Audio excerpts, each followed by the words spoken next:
آپ لوگ اپنی قسمت پہ ناز کریں.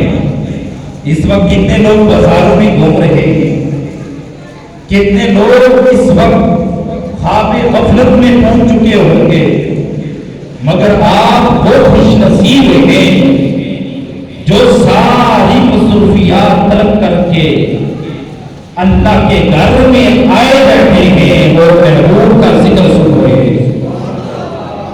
محبوب کی محفل کو محبوب سجاتے ہیں, آتے ہیں وہی جن کو سرکار بلاتے ہیں.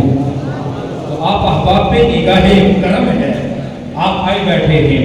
بہرحال بڑی توجہ سے آپ احباب میری گزارشات سنیں گے, چونکہ مجھ سے قبل بھی نقیب محفل اپنے انداز سے حضور کی شان بیان کر رہے ہیں, نعت خوان آ رہے ہیں, وہ اشعار کی صورت میں آقا کریم علیہ السلام کی عظمتوں کے گنگنا رہے ہیں. لیکن میں بھی اسی کریم کی عظمت و شان کے تذکرہ آپ کے سامنے چھیڑنے لگا ہوں. نثر کی صورت میں خالق لم یزل نے ارشاد فرمایا, قل بفضل اللہ وبرحمتہ فبذلک فلیفرحوا هو خیر مما یجمعون. آپ اس لفظ کل پہ ہی اگر توجہ کریں تو آپ کو عظمت مصطفیٰ سمجھ آ جائے. وہ خالق لم یزل چاہتا تو ہم سے ڈائریکٹ خطاب کر سکتا تھا, بغیر کسی وسیلے سے کر سکتا تھا, بغیر کسی واسطے سے کر سکتا تھا.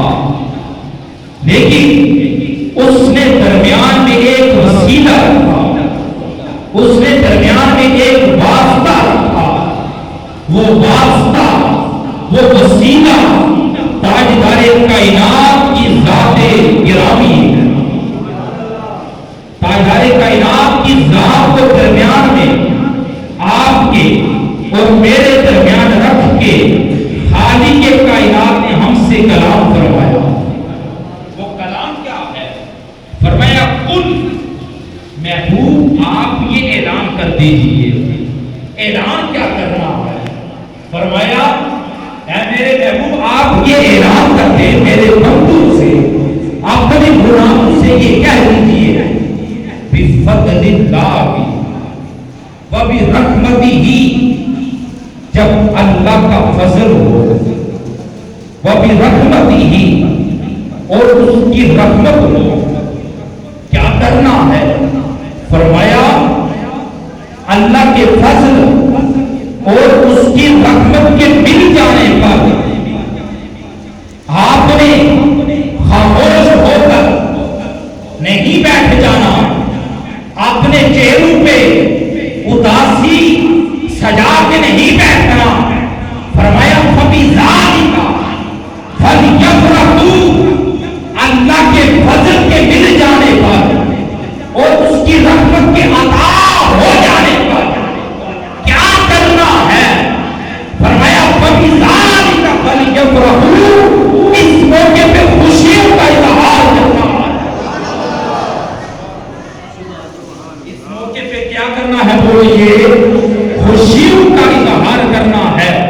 پڑھے لکھے احباب تشریف فرما ہے, خالق کائنات چاہتا تو واحد کا سیغہ بھی استعمال کر سکتا تھا, فلیفرح, خوشی مناؤ.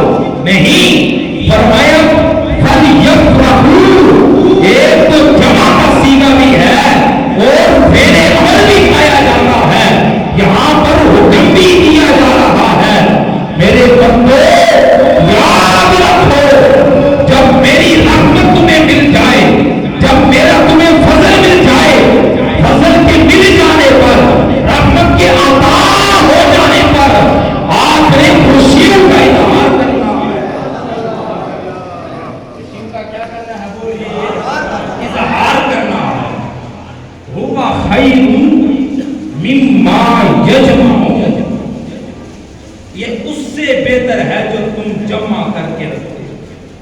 خوشیوں کے اظہار کے لیے اللہ کے محبوب کی آمد کے موقع پر جو خرچ کیا جاتا ہے یہ خرچ ضائع نہیں ہوتا. یقیناً کہ وہ خرچ ہے جس کو خالی کے کائنات فرماتا ہے ہوا خیر مما یجمعون، جو تم جمع کر کے رکھتے ہو اس جمع کر کے رکھنے سے یہ خرچ کر دینا زیادہ بہتر ہے. یہ خرچ کر دینا زیادہ بہتر ہے. تو امام الانبیاء صلی اللہ علیہ وآلہ وسلم کے غلام اس آیت مبارکہ میں آمد مصطفیٰ پر خوشی کا اظہار کرنے کا ہمیں حکم دیا. خوشی کا چرچا کرنے کا ہمیں حکم دیا گیا. خوشیاں منانے کا حکم دیا گیا. جشن منانے کا حکم دے دیا گیا. ہم جشن منائیں، خوشیوں کا اظہار کریں کہ اللہ نے اپنا محبوب ہمیں عطا فرما دیا. اور ایک اور نقطہ عرض کرتا چلوں، یقیناً خوشی تو وہی مناتا ہے نا جس کا اس کے ساتھ تعلق ہوتا ہے. بیٹا آپ کے گھر میں پیدا ہو، بتائیں خوشی آپ کے گھر میں ہوگی یا چوتھے محلے میں ہوگی؟ بھائی بیٹا آپ کے گھر میں پیدا ہوا، یقیناً خوشی آپ منائیں گے. اس بیٹے کا والد خوشی منائے گا، اس بیٹے کی والدہ خوشی منائے گی، اس بیٹے کے دادا خوشی منائیں گے، اس بیٹے کے نانا خوشی منائیں گے، اس بیٹے کی نانی خوشی منائے گی، اس بیٹے کے ماموں خوشی منائیں گے، اس بیٹے کے چاچو خوشی منائیں گے. عرض کے اس کے داد کے خاندان، اس کے نان کے خاندان ارے خوشی منائیں گے. کیوں منائیں گے؟ کہ ان کا تعلق جو ہے آنے والے کے ساتھ. پتہ چلا خوشی وہ مناتا ہے، جشن وہ مناتا ہے جس کا ان کے ساتھ تعلق ہوتا ہے. اب پتہ چل گیا تاجدار کائنات کی محفل میلاد میں آنے والوں خوش نصیبوں، اپنی قسمت پہ فخر کیجیے، اپنی قسمت پہ ناز کیجیے. آپ وہ خوش نصیب ہیں جو تاجدار کائنات کی آمد پہ خوشی کا اظہار کر کے اس کی محفل کو سجا کے اپنا تعلق ذات مصطفیٰ سے جوڑ رہے ہیں. اپنا تعلق ذات مصطفیٰ سے جوڑ رہے ہیں. چوتھے محلے والے خوشی نہیں مناتے. پتہ چلا آمد مصطفیٰ کے موقع پر وہی خوشی مناتے ہیں جن کے دل عشق مصطفیٰ سے روشن ہے. اور بغیر عشق مصطفیٰ، بغیر عشق مصطفیٰ ہمارا ایمان کامل ہو ہی نہیں سکتا. اور یہ حدیث مبارکہ ہے کہ آپ اس وقت تک کامل مومن ہو نہیں سکتے جب تک اپنے والدین سے بڑھ کر، اپنے بیوی بچوں سے بڑھ کر، غرض کے کائنات کے سب لوگوں سے بڑھ کے، آمینہ کے لال، مدینے کے تاجدار، غریبوں کے غمگسار، اے محمد رسول اللہ صلی اللہ علیہ وآلہ وسلم سے جب تک محبت نہ کی جائے ہمارا ایمان کامل ہو نہیں سکتا. ہمارا ایمان کامل ہو نہیں سکتا. اگر بغیر ایمان کامل ہوئے، بغیر عشق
کام کی تھی، آپ نے دلوں میں عشق مصطفیٰ کی شمع روشن کر دی، اور یقیناً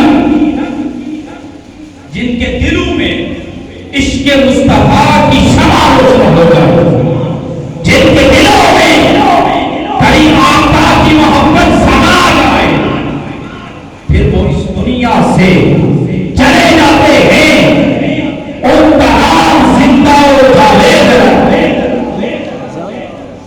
بولیے محبت سے زندہ رہتا۔ تو کریم آقا کی آمد کے موقع پر آنے والے خوش نصیبوں، یہاں پر جو خوشی کا اظہار کرتا ہے اللہ تعالیٰ اس کو ضرور اور ولادت بسعادت کریم آقا صلی اللہ علیہ وسلم کی جب ولادت ہوئی، حضرت سیدہ آمینہ رضی اللہ تعالی عنہا جو آقا کریم علیہ السلام کی والدہ محترمہ ہے، آپ فرماتی ہیں میں نے دیکھا، میں تو تھی سرزمین مکہ میں جب میرے ہاں آمینہ کے لال مدینے کے تاجدار اللہ کے محبوب دنیا میں تشریف لائے، ایسی روشنی چمکی، ایسی لائٹ چمکی جس سے میرے شام کے محلات میں شام کے بولیے محلات دیکھ لیے، آج یہ چراغ کیا، آج یہ لائٹیں لگائی ہیں، یہ لائٹیں صرف آج ہم حضور کے غلاموں نے نہیں لگائی، بلکہ جب اللہ کے محبوب دنیا میں تشریف لا رہے تھے، اس خالق نے ساری کائنات کو سجا دیا۔ محبت سے آواز آنی چاہیے، اس خالق نے ساری کائنات کو روشن کر دیا۔ اور آج ہم نے بھی جھنڈے لگائے ہیں، یقیناً آپ حضور کے غلام بیٹھے ہیں، حضور کے دیوانے بیٹھے ہیں، حضور کے چاہنے والے بیٹھے ہیں، حضور کے غلام بیدان بیٹھے ہیں۔ آپ نے اپنے گھروں کی چھتوں پہ جھنڈے لگائے ہوں گے، آپ نے گھروں کی چھتوں پہ جھنڈے لگائے ہوں گے، بات میں کسی اور کی نہیں کرتا، بات تاجدار کائنات کی والدہ کی کرتا۔ حضرت آمینہ فرماتی ہے جب میرے لال نے دنیا میں آنا تھا، میں نے کیا دیکھا، ایک جھنڈا مشرق میں لگایا گیا، ایک جھنڈا مغرب میں لگایا گیا، اور تیسرا جھنڈا ارے کعبہ کی چھت میں لگا دیا گیا۔ وہ جھنڈے لگانے والے پاکستان کے سنی نہ تھے، ارے وہ جھنڈے لگانا والے خانی کے کائنات۔ نعرہ تکبیر، نعرہ رسالت، جشن عید میلاد النبی۔ وہ جھنڈے لگانے والا کوئی اس وقت ہماری طرح انسان حضور کا چاہنے والا نہ تھا، بلکہ وہ خالق کے کائنات اپنے محبوب کی دنیا میں تشریف آوری کے موقع پر کائنات میں جھنڈے لگا کے جشن منانے کا حکم بھی دے دیا، اور عملاً یہ بولیے کر کے بھی دکھا دیا۔ آج اس لیے ہم جھنڈے لگا کر، یہ تو جھنڈیاں ہیں، یہ جھنڈیاں لگا کے اپنے رب کو راضی کر رہے ہیں، اپنے رب کو راضی کر رہے ہیں، کیونکہ بات ایسی ہے حضور کے عشق کی۔ میں سوچ کے کچھ آیا تھا، میرا موضوع تو کچھ چل پڑا۔